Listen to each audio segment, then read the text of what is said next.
Mga kaastig, ang pelikulang ating mapapanood ay The Gangster, The Cop, and The Devil. Enjoy watching!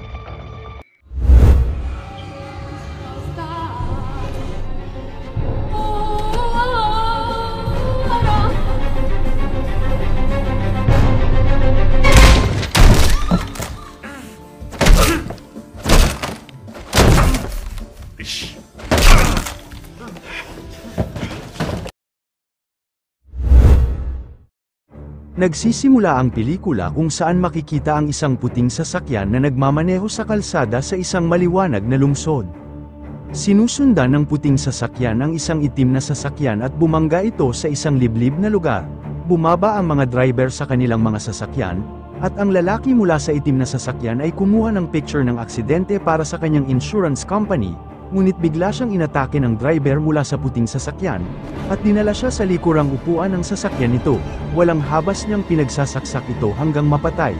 Pagkatapos, ay agad umalis gamit ang kanyang puting sasakyan. Noong 5 ng Agosto, sa isang mainit na araw ng tag-init, 2 pulis ang naipit sa traffic jam habang nakikinig sa radyo tungkol sa nangyaring pagpatay sa unang eksena. Dahil hindi gumagalaw ang traffic, bumaba si T-Sock mula sa sasakyan at naglakad papunta sa isang casino house. Sinubukan siyang pigilan ng mga security sa pamamagitan ng pagbibigay ng suhol. Inilagay nila ang isang bungkus ng pera sa kanyang bulsa. Ngunit hindi nagustuhan ni T-Sock ang ginawa nila kaya pinagsasampal niya ang mga ito. Pagkatapos, inaresto niya ang isang lalaki na nagtatrabaho sa likod ng counter, na inaakusahan ng ilegal na nagpapalit ng pera. Samantala, ang boss ng mafia na si Dong-soo ay nag-eensayo sa isang punching bag. Pumasok ang ilan sa kanyang mga tao sa silid at sinabi sa kanya ang tungkol sa insidente, kaya inutusan ni Dong-soo na ibaba ang punching bag. Nang ibaba ito ng kanyang mga tao at binuksan, may isang lalaking nakakulong dito na lamog na lamog. Pagkaraan, lumabas si Dong-soo ng gusali at sumakay sa isang sasakyan. May kasama siyang driver at 2 ibang sasakyan na sumusunod sa kanya na parang convoy. Tumawag siya sa isang tao sa police department at nagreklamo tungkol sa pulis na pumasok sa kanyang casino hub. Lumalabas na nagbabayad siya ng pera sa direktor ng pulisya upang pigilan ang kanyang mga tao sa paggawa ng ganoong mga bagay at abalahin siya. Samantala, inutusan ni T-Sock ang lalaking inaresto niya na magmaneho ng kanyang motorsiklo at isinama niya ito sa lugar ng krimen. Ipinosas ni T-Sock ang lalaki sa motorsiklo at nilapitan ang eksena, habang sa likuran, makikita ang lalaki na sinusubukang iikot ang kanyang motorsiklo upang makatakas. Nilapitan ni T-Sock ang eksena at mukhang natagpuan ng pulisya ang lalaking pinatay. Sinusuri ni T-Sock ang eksena kasama ang kanyang partner at nakakita siya ng palatandaan na marahil ay may bumangga sa kanyang sasakyan mula sa likuran. Sa kabilang eksena, nakikipag-usap si Dong-soo kay Shang-do, isa pang leader ng gang. Pinag-usapan nila ang paggalang sa kanilang mga teritoryo at tungkulin. Kadalasan ay hindi sila nagkakasundo at ang kanilang mga bodyguard ay nagkaroon ng verbal na pagtatalo. Tumayo si Dong-soo at sinuntok ang kanyang sariling bodyguard habang tinanggal ang 2 ngipin mula sa bibig ng isa pang bodyguard gamit lang ang kanyang mga kamay. Sinabi niyang hindi dapat sila nagsasalita kapag ang mga boss ay nag-uusap. Makikita sa kabilang banda at hindi na kailangang sabihin na si Shang-do ay sobrang natatakot na hindi na siya makapagpahayag ng anumang saloobin. Lumipat ang eksena sa istasyon ng pulisya. Isang grupo ng mga lalaki ang nagkakaroon ng pulong at iniimbestigahan ang naging buhay ng biktima. Nalaman nilang wala siyang utang at wala ding kaaway. Pagkatapos, sinubukan nilang bumuo ng profile sa killer. Iminungkahi ni T-Sock na siya ay dapat na isang serial killer dahil may 2 pang pagpatay na nangyari kung saan ginamit ang parehong haba ng kutsilyo, ngunit hindi sumasang-ayon ang ibang mga lalaki kay T-Sock. Kasabay nito sinermonan siya ng direktor dahil sinira niya ang casino hub ng walang mission authority, pero hindi nagbago ang isip ni T-Sock, at sinabi niyang gusto lang niyang mahuli ang mga masasamang tao. Bumalik kay Dong-soo, lumabas siya ng gusali kasama ang kanyang bodyguard na may hawak na payong sa kanyang ulo. Inutusan niya ang kanyang sasakyan na dalhin ng ibang mga lalaki at umuwi. Sinabi niyang hindi siya lasing at siya mismo ang magmamaneho. Sa daan, nagmamaneho si Dong-soo habang nakikipag-usap sa telepono, at biglang may isang sasakyan na bumangga sa kanyang likuran kaya pinutol niya ang tawag. Lumabas ang driver mula sa sasakyan, at ang lalaking ito ay hindi basta-basta. Siya ay isang serial killer, dahil ayaw ni Dong-soo na ipaalam sa kanyang insurance company ang tungkol sa aksidente, kaya naglakad na lang siya palayo. Pero hindi siya pinayagang umalis na lang ng killer. Bigla niyang sinugod si Dong-soo at sinaksak ng 2 beses. Pero hindi madaling target si Dong-soo at nagkaroon ng isang labanan. Sa huli, nakuha ni Dong-soo ang kutsilyo mula sa kamay ng killer at ginantihan niya ito ng saksak. Pagkatapos, tumakas ang killer gamit ang kanyang sasakyan at sinag-asahan niya si Dong-soo bago umalis. Agad na dala si Dong-soo sa ospital, habang makikita naman ang kanyang mga tauhan na nakikipagpatayan sa iba pang miyembro ng gang sa underground para makaganti. Sa parehong oras, nililinis ng serial killer ang kanyang kutsilyo at ginagamot ang kanyang sugat. Pagkatapos, naglakad siya sa isang outdoor facility at nakakita ng isa pang target, isang matandang lalaki at sinaksak niya ito. Sa kabilang eksena, nagising si Dong-soo at nakipag-usap sa kanyang bodyguard. Wala siyang ideya kung sino ang umatake pero sinabi niya sa kanyang guard na hanapin ang isang puting sudan.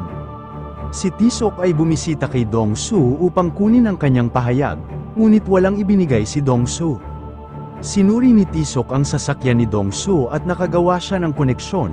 Isang puting sudan ang bumangga sa kanyang sasakyan mula sa likuran at naisip niya na ito ang parehong tao sa unang krimen. Pagkaraan, nakipag-usap si Tisok sa direktor ng pulis at sinabi sa kanya na itigil ang pagtatakip kay Dong-soo, at sinabi niyang kailangan nilang dalhin siya para sa interogasyon. Dahil alam niyang nakita ni Dong-soo ang mukha ng umatake sa kanya, at sinabi niyang tama siya tungkol sa serial killer at naniniwala siyang wala nang may lakas ng loob na umatake sa leader ng isang gang kundi ang suspect na yun. Ayaw nang marinig ng direktor ang tungkol dito at pinalayas siya mula sa opisina. Sa isang eksena, makikita ang serial killer ay huminto sa isang gas station para kumuha ng kape mula sa vending machine. Pagkatapos, nakakita siya ng isang lalaki at sinaksak niya agad ito hanggang sa mamatay. Bumalik kay Dong-soo, siya ngayon ay nilalarawan ng mukha ng killer sa isang babae, kung saan gumuhit ito ng sketch at medyo nakuha niya ito ng tama. Ibinigay ni Dong-soo ang sketch sa kanyang bodyguard at inutusan siyang hanapin ang attacker bago pa man mahuli ito ng mga pulis. Habang minamaneho ng killer ang isang truck, may isang lalaki na nagising na natutulog sa cabin ng truck at agad din pinatay ito ng killer. Ngunit tumilapon ang kutsilyo mula sa truck at nahulog sa gilid ng kalsada. Bumalik kay Tisok. Bumisita siya kay Dong-soo upang subukang bigyan siya ng pressure at umapila sa kanyang emosyon. Ang killer na yun ay talagang baliw at dapat siyang mapigilan o mas maraming tao ang maaaring mamatay. Ngunit hindi nagbigay si Dong-soo ng kahit anong impormasyon. At kalaunan sinabi ng kanyang guard na hindi maganda ang takbo ng kanilang negosyo. Nagsimula na ang mga chismis sa kanyang pangalan matapos siyang atakihin. Nagpasya si Dong-soo na kailangan niyang hulihin ang killer na ito at patayin siya upang linisin ang kanyang pangalan at makuha muli ang respeto. Di nagtagal, natagpuan ng kanyang mga tao ang puting sudan at ang kutsilyo na ginagamit niya upang pumatay, kaya inimbitahan ni Dong-soo si Tisok na makipagtulungan sa paghahanap at nagkaroon sila ng kasunduan. Kung si Tisok ang unang makahanap sa kanya, maaari siyang dalhin sa hustisya, pero kung si Dong-soo ang makakahanap, paparusahan niya ito ayon sa kanyang nais. Ibinahagi nila ang lahat ng impormasyon na mayroon sila hanggang sa kasalukuyan. Pagkatapos, ibinunyag ni Dong-soo kay Tisok ang kanyang kamera na patuloy na nagre-record habang sila ay nag-uusap. Sinabi niyang kailangan niya ng kaunting collateral para makatrabaho ang isang pulis, kaya't nagtutulungan ang gangster at ang pulis para hulihin ang demonyo. Ang mamamatay tao ay nasa edad na mga 35 at siya ay pumapatay lamang sa gabi. Si Tisok ay ibinabahagi ang lihim sa kanyang partner at sa isa pang opisyal, at sinasabi nila na tutulungan nila ang mga gangster na hanapin ang mamamatay tao at pagkatapos ay huhulihin ito. Sinabi naman ni Dong-soo kay Osang, ang kanyang gwardya, na papayagan nilang tumulong ang mga pulis, at kapag nahanap nila ang mamamatay tao, aalisin na nila ang mga ito. Dinagdagan pa ni Dong-soo ang kaso, kung saan, Inutusan niya ang isang hitman para patayin si Shangdo at ginamit ng mamamatay tao ang kutsilyo ng serial killer. Hindi lang yun, kundi iniwan pa niya ito doon para matagpuan ng mga pulis.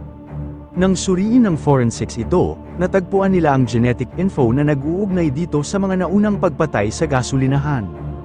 Nasolve agad ni Tisak ang palaisipan at nauunawaan na dinispatcha ni Dong-soo si Shangdo sa paraang magpapaniwala sa mga pulis na ang serial killer ang gumawa nito. Pagkatapos, binisita ni Tisak si Dong-soo at nagkaroon sila ng marahas na labanan.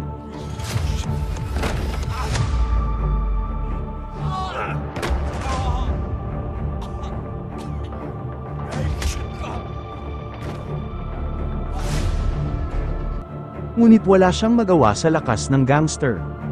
Ang balita ay nag-uulat tungkol sa pagkamatay ni Shangdo at may bagong team na idinagdag sa police department para tumulong sa investigasyon. Ang tunay na serial killer ay nanunood ng balita sa isang restaurant at bumubulong sa kanyang sarili, "Hindi ko yun ginawa."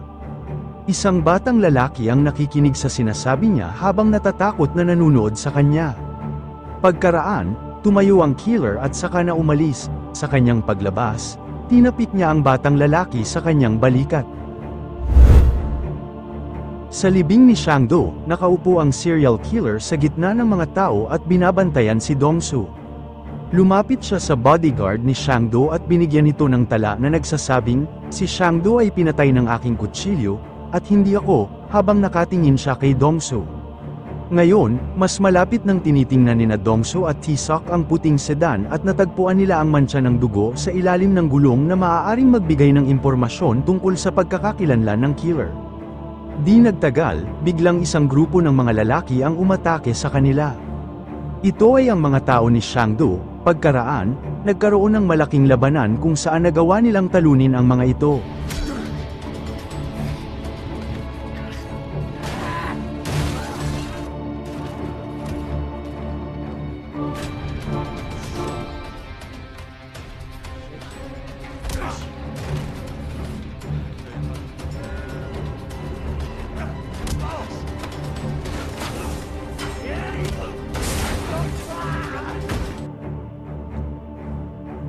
Kalaunan, nakakuha sina Tisak at ang kanyang mga kasamahan ng lead sa serial killer at talagang nakita nila siya sa kanilang sariling mga mata. Kaya hinanap nila siya sa mga kalye ngunit nakatakas siya. Pagkaraan, natuklasan nila ang isang lugar kung saan kumain at uminom ang killer. Nagsimula silang maghanap ng bote na ininuman niya at bumisita sa isang pabrika kung saan ibinabalik ang mga walang laman na bote para sa recycling. Dinala rin nila ang forensics team kasama nila upang makakuha ng mga bagong lead o pahiwatig. Si Dong-soo ay nagtatag ng mga bagong pakikipagsosyo upang maibalik ang kanyang negosyo sa dati nitong kasikatan. Sa departamento ng pulisya, isang babaeng nagtatrabaho sa forensics ang nagbigay kay Tisok ng isang file at inirekomenda na hanapin ang isang lalaking matagal nang naideklara na nawawala. Nakakita siya ng fingerprint na tumutugma sa nakuha mula sa gulong ng puting sedan. Maaaring ito ay isang uri ng misdirection, ngunit ito ay nararapat na imbestigahan. Bumisita si Tisok sa isang bahay na inuupahan ng isang tao na pinaghihinalaan niyang maaaring killer. Nakipag-usap siya sa may-ari ng bahay na nagsabing mabait ang umuupa at hindi kailanman nagdulot ng gulak dito. Nakakita siya ng ilang larawan at iba pang ebidensya. Ikinover niya ang larawan sa sketch na mayroon sila mula sa description ni Dong-soo at tiyak na ito na nga ang serial killer. Ipinahayag ni Tisok ang kanyang natuklasan sa kanyang mga kasamaan at kay Dong-soo, at agad silang kumilos. Ibinahagi nila ang larawan ng killer sa lahat at hinanap siya sa buong lungsod. Sa kasamaang palad, wala silang swerte, pagod na ang mga lalaki at nagpasya silang magpahinga, habang si Dong-soo ay naghihintay kay Tisok sa isang random na lugar. Umuulan at isang estudyanteng babae ang naghihintay ng bus malapit kay Dong-soo. Pagkaraan, ibinigay niya ang kanyang payong upang maprotektahan siya mula sa ulan hanggang sa dumating ang bus. Habang nagluluto ng hapunan sina Dong-soo, Tisok, at ang kanilang mga kasama, napansin nila ang isang balita sa telebisyon. Natagpuang patay ang estudyanteng pinagbigyan ni Dong-soo ng payong, kaya nagalit siya at lahat ay tumayo upang muling hanapin ang killer. Sa pagkakataong ito, nakita nila siya sa isang sasakyan at nagkaroon ng car chase. Nagtulungan sina Dong-soo, Tisok at Osan upang banggain ang sasakyan ng killer. Ngunit nakatakas ito sa pamamagitan ng pagtakbo sa madilim na eskinita kaya naghiwa-hiwalay sila upang habulin siya. Sa hindi inaasahan, nasaksak ng killer si Osan, ngunit nagawa ni Dongso na maabutan siya at binigyan siya ng malalakas na suntok.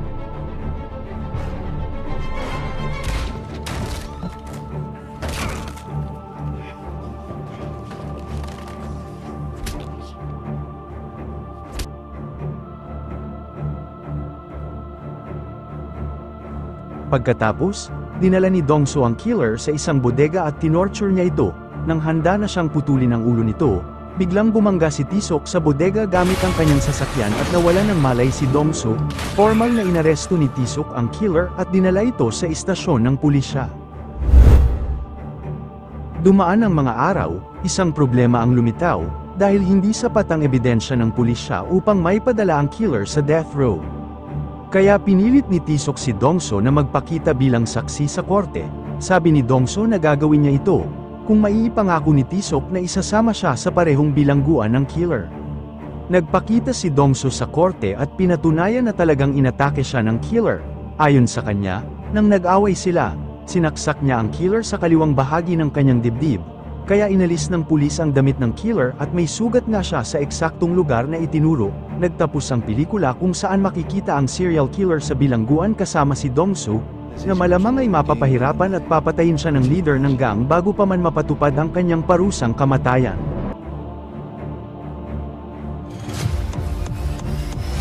Mga kastig, kung nagustuhan ninyo ang inyong napanood, maaari ba akong humingi ng like? Paki-follow and subscribe na rin para updated kayo sa mga gagawin pang mga videos. Salamat!